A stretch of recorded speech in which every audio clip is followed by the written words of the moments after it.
Estamos no capítulo 11 da primeira carta aos Coríntios e a nossa leitura hoje é a partir do versículo 17. Diz assim: Nisto, porém, que vos escrevo, não vos louvo, porquanto vos ajuntais, não para o melhor e sim para o pior. Porque antes de tudo estou informado a haver divisões entre vós, quando vos reunis na igreja, e eu em parte o creio, porque até mesmo importa que haja partidos entre vós, para que também os aprovados se tornem conhecidos em vosso meio. Quando, pois, vos reunis no mesmo lugar, não é a ceia do Senhor que comeis, porque ao comerdes, cada um toma antecipadamente a sua própria ceia, e há quem tenha fome, ao passo que há também quem se embriague. Não tendes, porventura, casas onde comer e beber? Ou menosprezais a igreja de Deus e envergonhais os que nada têm? Que vos direi? Louvar-vos-ei? Nisto certamente não vos louvo. Porque o que eu recebi do Senhor, também vos entreguei. Que o Senhor Jesus, na noite em que foi traído, tomou o pão e, tendo dado graças, o partiu e disse: Isto é o meu corpo, que é dado por vós. Fazei isto em memória de mim. Por semelhante modo, também, depois de haver ceado, tomou o cálice, dizendo: Este cálice é a nova aliança do meu sangue. Fazei isto todas as vezes que o beberdes em memória de mim. Porque todas as vezes que comerdes este pão, beberdes o cálice, anunciais a morte do Senhor até que ele venha. Por isso, aquele que comer o pão ou beber o cálice do Senhor indignamente, será réu do corpo do sangue do Senhor. Examine-se, pois, o homem a si mesmo, e assim coma do pão e beba do cálice, pois quem come e bebe sem discernir o corpo, come e bebe juízo para si. Eis a razão porque há muitos entre vós fracos e doentes, e não poucos os que dormem. Porque se nos julgássemos a nós mesmos, não seríamos julgados. Mas quando julgados, somos disciplinados pelo Senhor, para não sermos condenados com o mundo. Assim, pois, irmãos meus, quando vos reunis para comer, esperai uns pelos outros. Se alguém tem fome, coma em casa, a fim de não vos reunirdes para juízo.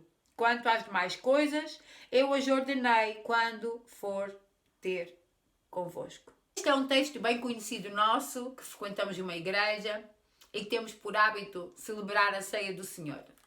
Nós já falámos aqui de todas as festas e os banquetes que eram dados aos deuses falsos, aos deuses pagãos, os cerimoniais que eram feitos na cultura grega e também na romana, onde o imperador era homenageado com grandes banquetes. A comida e a bebida faziam parte da cultura deste povo. E nós sabemos que a ceia foi instituída na Páscoa, na festa da Páscoa. E tudo isso fez com que aqui os coríntios nós entendemos que eles celebravam a ceia do Senhor com um banquete, com uma festa. Cada um trazia um pouco da sua casa, juntavam-se e comiam e bebiam. Alguns estudiosos chamavam esta festa a festa do amor. Eles chamavam a festa do amor. Nós é indiferente o nome que era dado àquela festa, nós entendemos que Paulo, ele estava a resolver a maneira como eles se reuniam. E ele estava a dizer: não posso ficar feliz em saber que vocês se reúnem a fazer coisas que já não está certo, que vocês como filhos de Deus já não devem fazer, como cristãos já não devem fazer nas vossas festas, e muito mais achar que nessa festa vocês estão a celebrar a ceia do Senhor. Porque para eles a mais importante era a prática. Bom, isto é o pão, isto é o vinho, estamos a celebrar a ceia do Senhor. E Paulo vem dizer-lhes: o mais importante da ceia do Senhor não é a prática, é a mensagem da ceia. A primeira coisa que Paulo começa a chamar-lhes a atenção era o comportamento que eles tinham entre eles. Parece que havia divisões. Mesmo no tempo do banquete havia divisões, eles dividiam-se por classes sociais. Os ricos, provavelmente os ricos traziam mais para comer e acabavam por comer a sua própria comida. E os pobres não tinham o que comer. Também havia divisões mesmo literalmente de grupos. Paulo até num tom irónico ele diz: pois é bom que vocês dividam, que assim fica-se a saber quem é quem. A que grupo é que quem pertence. E Paulo está a dizer: vocês dividem-se, fazem classes sociais e são exagerados. Alguns embriagam-se. Outros comem. Paulo até pergunta: não têm casas para comer? Ou seja, havia um exagero, uma falta de controle. Aqueles banquetes tornavam-se as festas e onde eles podiam desfrutar daquilo que tanto eles gostavam de fazer, que era comer e beber de uma maneira exorbitante, de uma maneira sem limites. E Paulo diz assim: e vocês agora chamam a isto a ceia do Senhor. Então ele diz: eu vou lembrar-vos aquilo que eu vos ensinei. Porque aquilo que está a acontecer na vossa mente é uma amnésia, um esquecimento daquilo que eu vos ensinei. E o que eu vos ensinei é que mais importante do que a prática da ceia é a mensagem que a ceia tem. Irmãos, eu quero chamar a vossa atenção aqui para isto. É muito importante que nós não tenhamos práticas religiosas como práticas que nós não podemos prescindir delas, são práticas, e tantas vezes a mensagem da prática é esquecida. O mais importante na vida cristã não é a prática de rituais, não é a prática de tradições, há rituais, há tradições, há coisas que fazem parte da nossa vida cristã e nós não podemos anulá-las, mas mais importante que isso é a mensagem que fundamenta essas práticas. E é muito importante percebermos, porque às vezes práticas mudam, métodos mudam. Nós podemos mudar métodos consoante as épocas, consoante os tempos, consoante as circunstâncias. Mas a mensagem ela continuará sempre a ser a mesma, independentemente do método. Ou seja, o método não pode anular a mensagem. Então Paulo, ele não se importava que eles fizessem o banquete e comemorassem a ceia, desde que esse banquete não anulasse a mensagem da ceia. E esse era o problema. A forma como eles festejavam, a forma como eles praticavam aquele banquete era contrário à mensagem da ceia, à mensagem de Cristo, à mensagem do Evangelho. E, ou seja, as atitudes deles não eram coerentes com a mensagem. E Paulo agora, ele lembra o que ele lhes ensinou. E ele vai buscar então a noite em que Jesus, na Páscoa, instituiu a ceia, a última ceia do Senhor com os seus discípulos. Ele diz: lembro-vos, como eu vos ensinei, na noite em que Jesus foi traído. Muito interessante. Podia ter dito, lembra-se, na Páscoa, lá quando Jesus falou, não, mas ele trouxe este pormenor, na noite em que Jesus foi traído.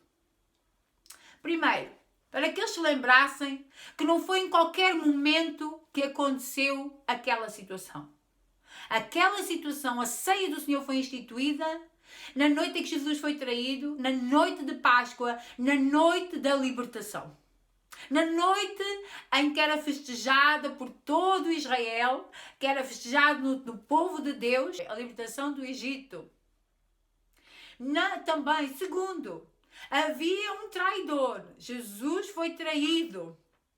E, no entanto, estava a banquetear-se, a festejar a Páscoa com Jesus. Paulo está a dizer: participar da ceia não é a salvação. A mensagem da ceia é a salvação.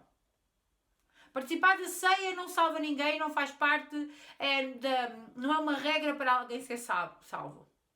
A mensagem da ceia é que salva. A mensagem é que tem que ser recebida, entendida e praticada. E Paulo então começa. Jesus pegou o pão e partiu e deu aos seus discípulos. E disse: comei, este é o meu corpo. E Paulo está a dizer, a primeira mensagem da ceia é que houve alguém que foi esmiuçado, partido por causa de nós. Jesus, assim como ele partiu aquele pão, e ele já tinha dito aos discípulos: eu sou o pão do céu. E Paulo, neste edifício que ele vem a construir, que tanto temos vindo a falar, esta carta é um edifício da maturidade, ele tem vindo a dar umas achegas sobre o pão, sobre o alimento. E ele agora está a dizer, o pão foi partido nas mãos de Jesus e Jesus, este é o meu corpo, disse ele. Dizendo que o meu corpo foi partido para que vocês agora sejam um. Para que vocês, quando vocês comem deste corpo, quando vocês comem do corpo que foi moído, que foi ferido, vocês aí sim são corpo de Cristo. Aqueles que reconhecem o sofrimento de Cristo como a salvação são o corpo de Cristo. Então Paulo está a dizer, quando Jesus partiu o pão e deu aos seus discípulos e disse, comei, este é o meu corpo. Paulo está a lembrar aos coríntios que quando se come, a mensagem de comer o pão tem a ver com o reconhecer eles mesmos que eles são corpo de Cristo, porque Cristo morreu por eles, porque Cristo se entregou por eles. O privilégio de ser corpo de Cristo está na mensagem que transmitimos quando o pão é partido. Cristo foi esmiuçado, Cristo foi partido, o corpo de Cristo ferido, magoado por causa de nós, das nossas ofensas, dos nossos pecados, para hoje podermos ser corpo, para hoje podermos ter este privilégio de ser filhos de Deus, corpo de Cristo. Semelhantemente, depois de haver ceado, tomou o cálice, dizendo: fazei isto todas as vezes que beberdes em memória de mim. Este é o sangue da nova aliança. Jesus está a dizer, e o cálice, quando vocês juntarem, se beberem este cálice e lembrarem em memória de mim, ou seja, quando se reúnem para lembrar o sangue que eu derramei na cruz do Calvário. E este sangue, porque já não se trata só de alguém que sofreu, não se trata só de um corpo que foi esmiuçado, do corpo que foi ferido, fisicamente, mas do sangue que foi derramado, que selou a nova aliança, uma aliança definitiva. Os irmãos sabem, tinha vindo desde o princípio a ser feitas alianças entre Deus e o homem. Várias alianças. Alianças que apontavam para a última aliança, para a aliança eterna, que seria quando Deus salvaria o povo dos seus pecados para sempre. Como? Entregando-se a si mesmo na cruz do Calvário, como homem, para morrer pelos pecados dos homens sem ter nenhum pecado. Não havia nenhum homem que pudesse fazer isto. Só Deus. Então Deus encarnou e morreu pelos pecados dos homens. Então o sangue de Jesus não foi só um corpo esmiuçado, mas foi uma aliança que foi selada, dando ali Deus fazendo a aliança com o homem, dizendo: eu faço uma aliança contigo eterna de como eu te justifico e te salvo. E se tu te arrependeres dos teus pecados e creres que eu mesmo me entreguei na cruz por ti, se tu creres que o meu filho te salvou, através do sacrifício de Jesus, através desta nova aliança, através do sangue de Jesus, terás acesso a mim, diz Deus. Esta é a nova aliança de Deus conosco. Então não era só o corpo esmiuçado, não era só o pão, mas o sangue que selou a aliança, que Jesus derramou e que Deus ali sela uma nova aliança conosco, dizendo: vocês são meus para sempre. E das minhas mãos, já ninguém vos arrebatará, porque eu selo a minha nova aliança. Então o sangue de Jesus e o corpo de Jesus são a mensagem da ceia. E Paulo está a dizer a vocês, a vossa atitude é contrária à mensagem da ceia. Então, há um problema. Vocês não podem chamar disto a ceia do Senhor. E ele diz assim: porque quando vocês têm atitudes contrárias à mensagem da ceia, e quais eram estas atitudes contrárias à mensagem da ceia? A partir do momento que eles não tinham amor, faziam divisão entre eles. Os ricos eram mais importantes que os pobres. Aqueles que tinham conhecimento eram superiores aos que tinham falta dele.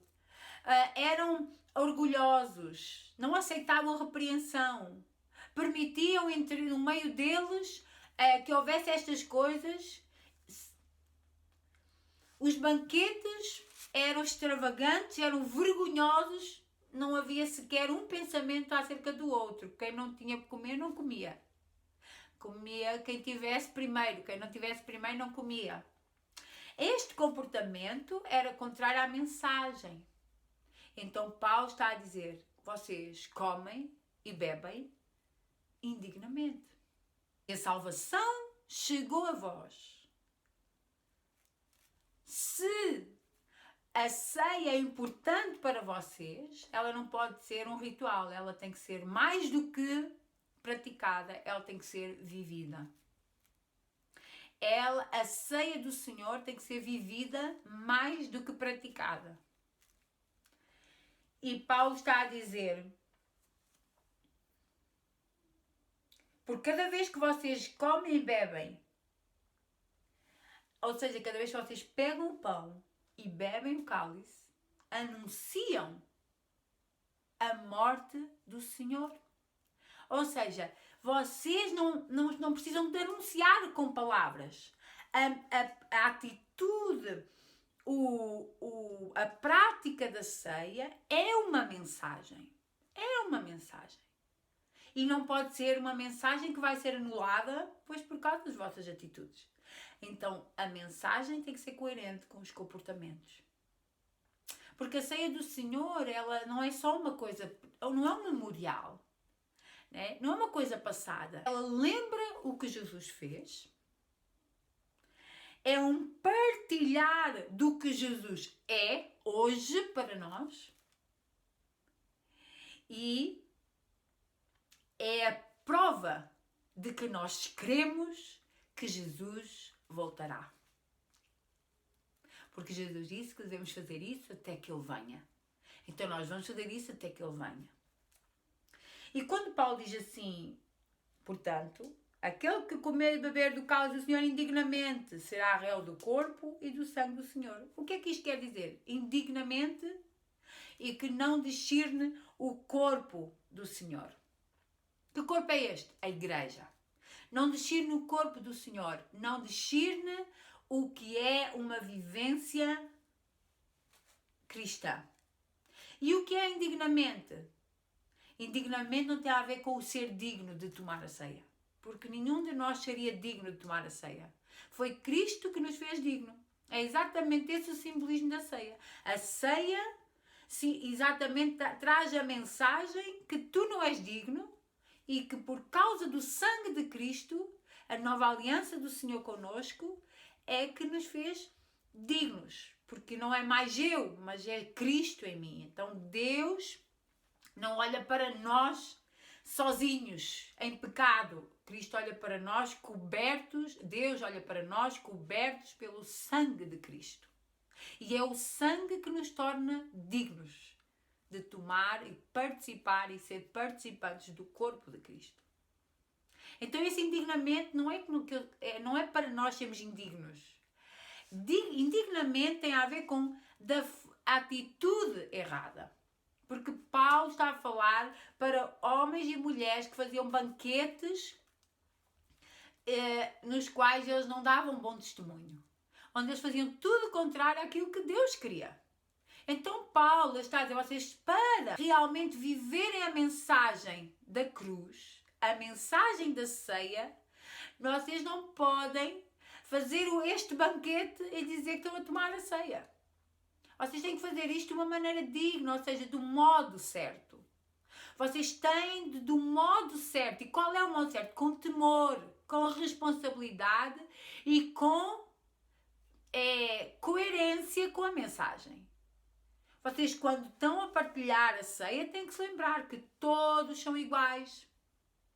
Que todos são dependentes do Senhor. Todos, pela grande misericórdia de Deus, fazem parte do corpo de Cristo.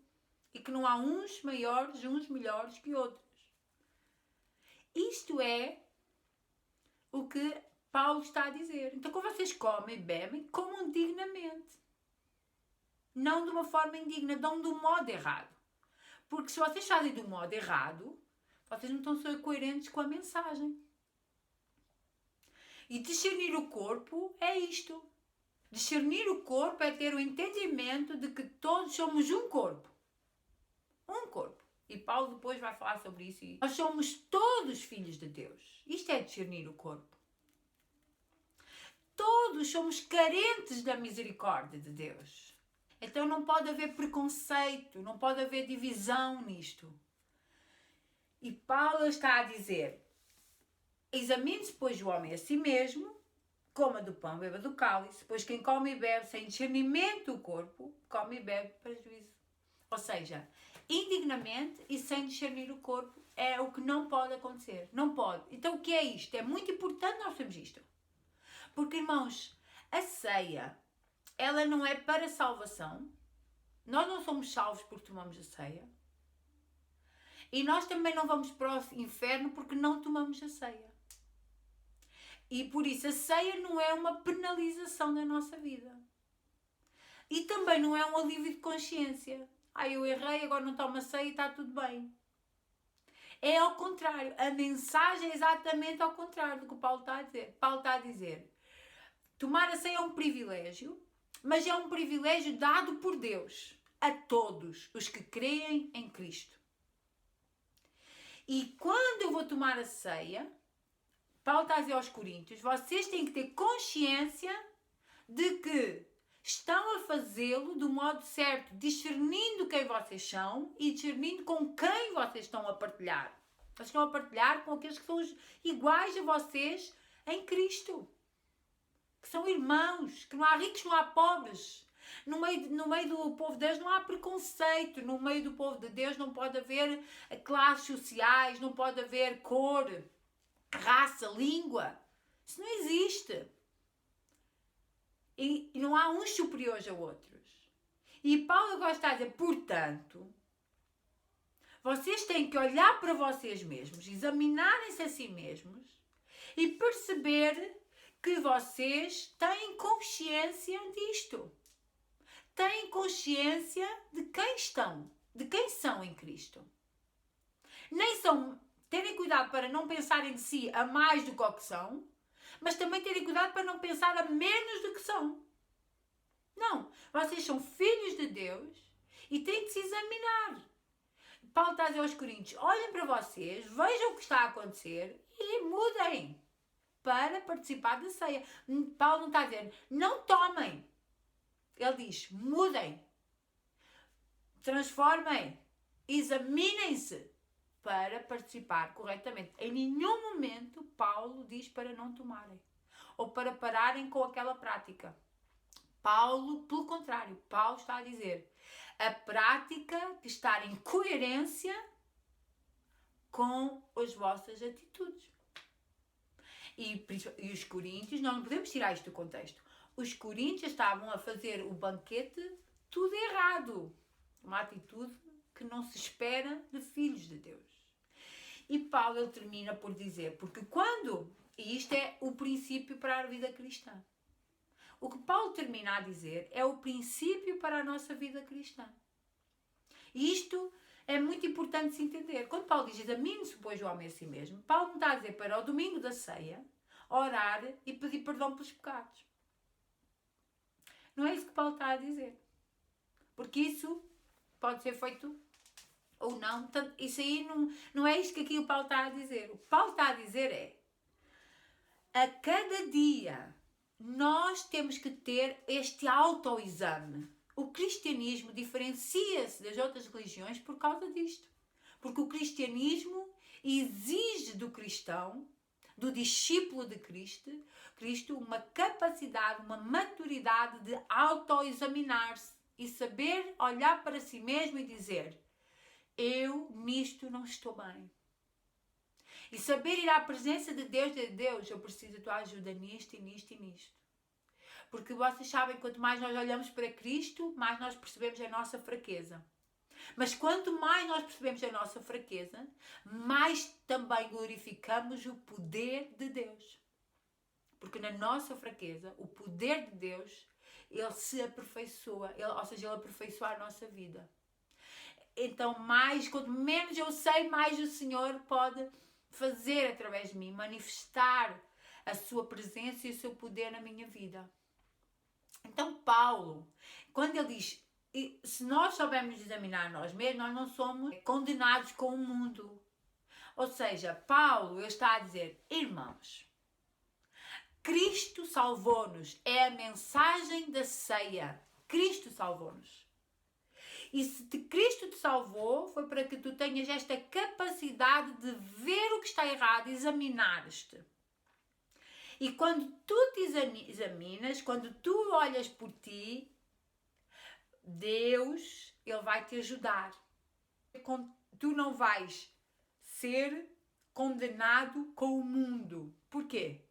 Quando eu me auto-examino, eu estou a tomar um caminho, eu estou a seguir o caminho da maturidade. Ou seja, eu tenho Deus está-me a dar esta capacidade de eu ver o que eu estou a fazer de errado, de eu ver a incoerência que existe na minha prática daquilo que Deus quer de mim, da nova aliança, daquilo que Deus me salvou. Deus salvou-me daquela velha vida. Então tem que haver uma nova vida em mim. E eu auto-examinar-me, eu estou a cada dia esforçar para que o Senhor trabalhe em mim. Porque quando eu tenho esta maturidade de examinar-me a mim mesmo e de ter esta consciência do que é que eu tenho de mudar e pedir a Deus que me transforme e que mude e que me ajude a voltar ao caminho certo, então eu não sou condenada com o mundo. O que é que isto quer dizer? Quer dizer que eu não vou ter a condenação daqueles que não quiseram saber e fizeram exatamente o que lhes apetecia, na hora que queriam e como bem queriam, sem sequer pensar um pouco em Deus, naquilo que Deus queria deles. Mas quando eu não me examino, quando eu não me auto-examino, eu estou a revelar que eu sou imatura. Então, eu estou a cair no caminho da condenação. Porque eu estou a deixar-me ir para o mesmo lugar daqueles que não se autoexaminam. Ou seja, aqueles que... E para nós? Para nós é exatamente o mesmo. Não, aquilo era porque eles faziam lá uma festa e nós agora já não fazemos festa na ceia. Então a nossa ceia é muito mais...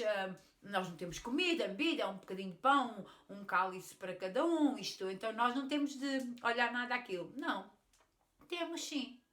Temos sim. O princípio que Paulo está a ensinar para os coríntios é o mesmo princípio que deve ser aplicado na nossa vida. Qual é o princípio?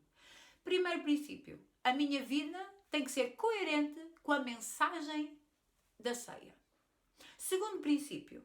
Não é só tomar a ceia. É principalmente pensar na mensagem da ceia. A ceia não me salva, mas a mensagem da ceia salva-me. Terceiro, se eu sou corpo de Cristo, eu tenho que ter a consciência de que eu preciso examinar a minha vida constantemente. E em cada momento um espelho tem que estar à minha frente e eu conseguir decifrar e tentar... de uma maneira correta e madura e responsável, perceber o que eu preciso de mudar para que eu viva coerente com a mensagem de Cristo.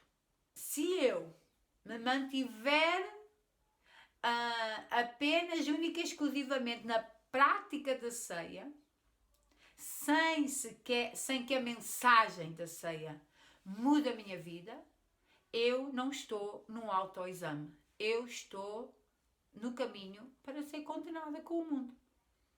Porque eu pratico uma coisa, porque eu faço uma coisa, é um ritual, mas a mensagem não ficou gravada na minha vida, não transformou a minha vida. A ceia do Senhor é uma celebração alegre, é uma festa.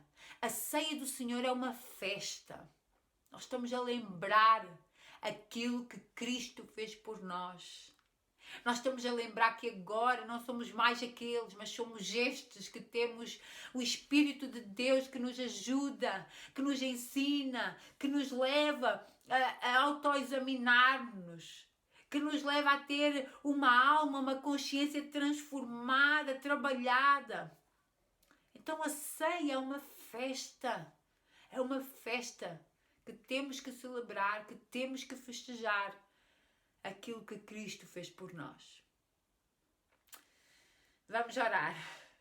Pai, nós te louvamos, adoramos o teu grande e bendito nome. E não podemos deixar de te agradecer mais uma vez pela salvação das nossas vidas, pelo sangue que foi derramado na cruz, pela forma incrível como tu nos resgataste, pela forma divina e maravilhosa como tu cuidaste das nossas almas e tens cuidado e continuas a cuidar. Obrigada, Senhor. Obrigada porque entregaste o teu Filho por nós, pela nova aliança que tens feito e selado connosco. Obrigada. Te pedimos, Senhor, que nos ajudes, que ajudes a nossa vida a ser coerente com esta mensagem.